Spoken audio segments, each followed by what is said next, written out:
Hello, everyone. Welcome. My name is Vivian, and I am a doctor specializing in mental health. I am the founder of Vibe with Viv Relationship Coaching that stands for Vision, Inspiration, Belief, and Empowerment. And what I do is I help you heal from recent and past relationship heartbreak, separation, or divorce. So if you are going through any one of those things, I would love to connect with you and be a support to you. And welcome, because this is the exact place that you should be to get all what you need to help you in your situation. So what are we going to be talking about today? Today we're going to be talking about a case that occurred in Florida. A pastor and his wife, and what unraveled to lead to the death of his wife. And we'll start off by showing a few clips of this relationship that they have. So in the first video, you can see that they are in their wedding. They appear to be a loving and happy couple, right? You can't really tell that anything is going on. But what we don't see there is that of recent of this year in 2020, the husband actually shot his wife not once, but 7 times in front of her job. Just as the Navy Federal Credit Union was opening at 9 this morning, police say a man fatally shot one of the bank's female employees in front of the door. The guy was walking behind her. I don't know if she knew he was there or not, but he was walking and he had the gun in his hand. Lisa, who asked us not to use her last name, witnessed the shooting. She was waiting in her car for the bank to open when she saw the female victim exit the bank, move her parked car from the front to the side of the building, and then walk back towards the entrance. Lisa does not think the victim knew the man with the gun was behind her and says no words were exchanged between the two. She took a few steps, and the next thing I know is he raised his hand with the gun in it and he shot her. And this was all recorded on camera. When I think about the death of Barbara, it gets me so upset, angry, irritated, confused. I am left with so many questions like why? Why did this happen? What led up to this? What made Sylvester so upset and so angry up to the point that he had to kill his wife? I know that none of us were in the relationship, but from an outside perspective, we're left with so many unanswered questions, so many pain, so much confusion. Can you imagine Barbara's mom, sister, friend to witness this beautiful lady die? Someone who is supposed to have cared for her, loved her, cherished her, end up being the one who took her life. That is such a painful death, such an unexpected death that no one should have to experience.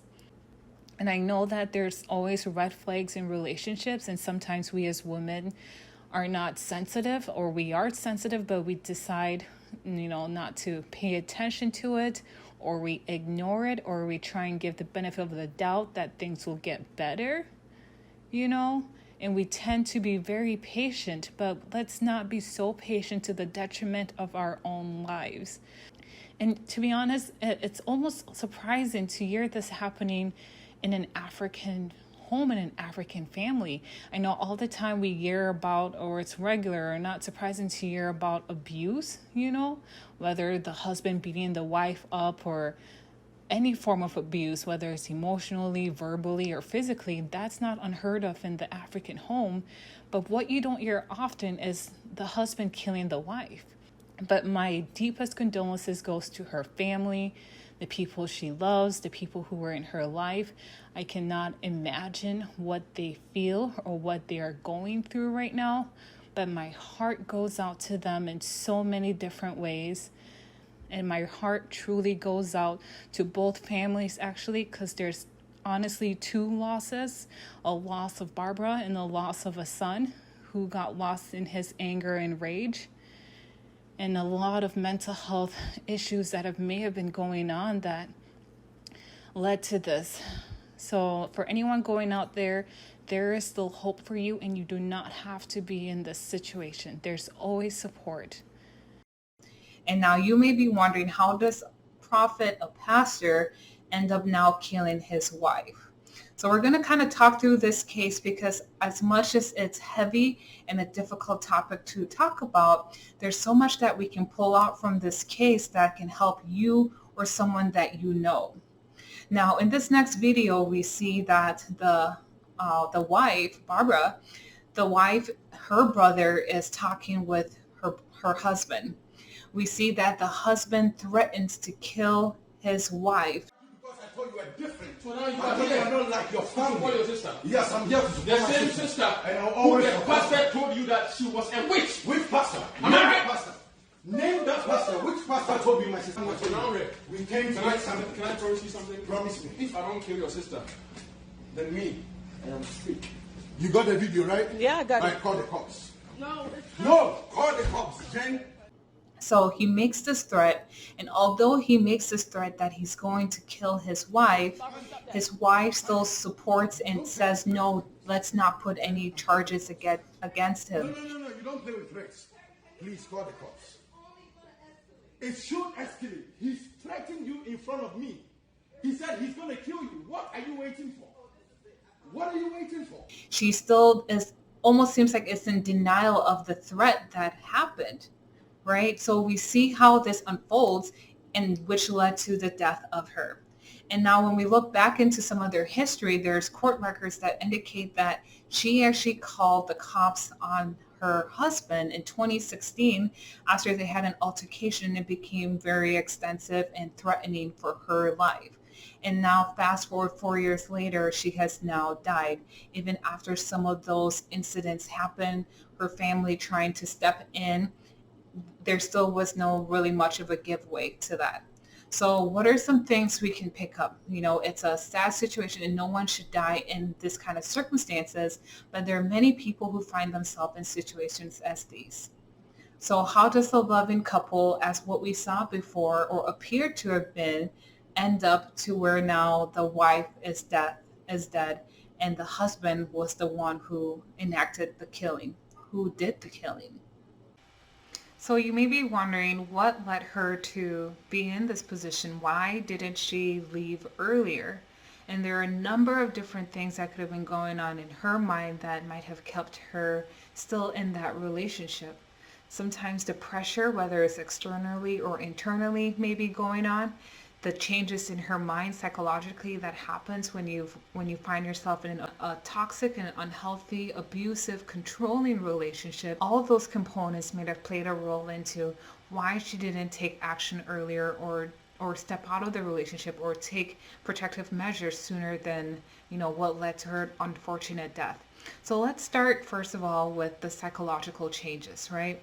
So when we find ourselves in a toxic and unhealthy, abusive, controlling relationship, the brain circuit, how our brain gets wired is different. It gradually changes when we're under stress, constant stress, and having to be on the lookout for ourselves. So our mind changes, and when that happens, it's called Stockholm Syndrome. So the way our brain now perceives the person who is our abuser or the person in control, our brain feels that in order to lessen that threat, we have to be loving, we need to be accepting, we need to be forgiving. And that may have occurred. So I wasn't in the relationship, you and I weren't, but we know that this is something that happens when someone experiences an abusive or toxic or controlling situation. So to them, it's a protective mechanism, but unfortunately, it usually ends up to a harmful end. And that may have played a role in this situation. Or sometimes the lady may feel that there's no way out of this situation. They feel stuck. And because they feel stuck and there's no way out, they feel that they need to compromise, they need to be loving, they need to be supportive with the person they're with, in order to avoid the threatening thing from happening or from getting hurt or from being hit. They feel that if they're more loving and kind, then those bad things won't happen, although they are stuck in this situation. So Stockholm Syndrome has a way of rewiring the brain where the person who is abusing or controlling you is still seen in your mind as someone that you can love and care for. So, and you can kind of see that in the video when the brother wanted his sister to press charges or to get restriction orders against her husband, she said, no, like, let's not do that. She was still kind of protective of him. And Stockholm Syndrome may have been playing a role in that. We don't know, but we know that's something that happens in situations such as that. And another thing that could have been going on is the pressure. We talked about the pressure, whether it's internally or externally. And as we talked about their history, they were a pastor over a church. So as a pastor and the pastor's wife, there's this pressure that you need to keep image, right? And I know this firsthand growing up in an African home, in an African church, is this idea that we need to be our best self. We need to put our best foot forward, because there's always people who are ready to gossip or talk about you or shame you and bring you down in the African community. And this can happen in other communities as well. But for sure in the African community, that's something that is very evident, where we feel like we can't talk about ourselves because you don't know what the person's going to go say as soon as you turn your back around. So unfortunately, she may have been experiencing that, where she feels like she was the pastor's wife and she couldn't speak up because she needed to protect his image as the pastor. Imagine if the pastor of your church, the allegations came out that, he was abusive to his wife or did something really horrible. It is likely that the congregation will leave. They may not attend, or they may accuse him and be judgmental towards him. So she may have been trying to protect his image by not sharing that information, at the same time protecting her image. So she also was the first lady of the church. And as the first lady, you're also supposed to be taking care of your flock, the people in your church. And now if someone sees that there's something going on wrong with you, it's the idea of, why should I trust you if you don't have it all together either? So then she may have felt that pressure of having to keep it together for the people in the church, and so she doesn't come across as not having her life well put together. So there's all this internal and external pressure that she may have had going on. That fear of being judged by the community, not having anyone that she could have turned to really voice her opinion and what she was truly going through. And unfortunately, a lot of these situations, that's what happens. There's not that person where the lady can talk to, and then things start escalating, and then we see what resulted in this situation, for example. Now, before we even get to all of this happening, there's always red flags, right? We say, well, weren't there things that may have happened before to have totally avoid this situation? And that's possible, right? It is possible. But clearly what we can see in the videos that we saw was that there were red flags. There were red flags in the situation, in the relationship, that might have transpired that maybe did not come across to her as a significant threat. So in the video, one red flag that we see is how the husband was threatening. He threatened to kill her in front of her family. But still at that time, she didn't perceive that as maybe something significant or something that he would actually follow through. It's hard to tell, but that was one huge red flag. When you're starting to feel threatened in your relationship, don't ever doubt that. Don't feel that this person may not follow through, because you don't know. You never know. So if it ever becomes threatening, as in this case, be aware, because that's a red flag. Another red flag we see in the video was how he kept yelling and was controlling and accusing her of things. He accused her of being a witch. And that's something that sometimes in the African community, we feel like the Holy Spirit told us that this person is bad. And then we use that and accuse that person when we don't even know the facts of that or not. So we see that he's yelling, he's controlling, he's accusing her of things that may not be. We don't know, but she may not be. So if you see those signs in your relationship, those are red flags for you to watch for. Another red flag that we see is that her family was not supportive of their relationship. You see her brother speaking up. Her brother wanted her to put a restraining order. So if you find that your family or your support system are not supportive of the relationship, those are red flags for you to watch for. So there are a lot of things that we can learn from this situation that can help you or someone that you know. Before I talk anymore, I wanted to pause right here and address something very important. You may be watching this video right now and you may be wondering whether you are in a certain situation as the video that we're talking about today. So this could happen to anyone. We never know when something like this could happen. But one way to prevent this from occurring is to constantly assess the relationship you're in. Is the relationship you are in right now healthy? How do you feel in your relationship? Do you feel safe? Are you able to speak your mind? So knowing the status and the health of your relationship can help prevent something like this from occurring or any variation of toxic or unhealthy things happening in your life. So I have created a questionnaire to assess the status of your relationship. It'll help you determine whether your relationship is healthy or unhealthy, and it will help you give clarity to things you need to do right now to help you have the kind of relationship you desire or to prevent you from being in an unhealthy relationship. So if this is you, I want you to stop right now. There's a link at the bottom of this video and you can take this questionnaire right now. So keep in mind all of these red flags that we just talked about that happen with this situation. Now, outside of this situation, even before you get into a relationship, there are other red flags that can let you know if there's a potential for these tendency. So sometimes love dumping, if someone shows you all this love initially, right, and it seems almost excessive, that's a red flag. How does the person treat the people around them? Right? Do your family feel comfortable with the person? What are their thoughts? How does the person treat themselves? Because how they treat themselves is how they're going to treat you. What's their past relationship history like?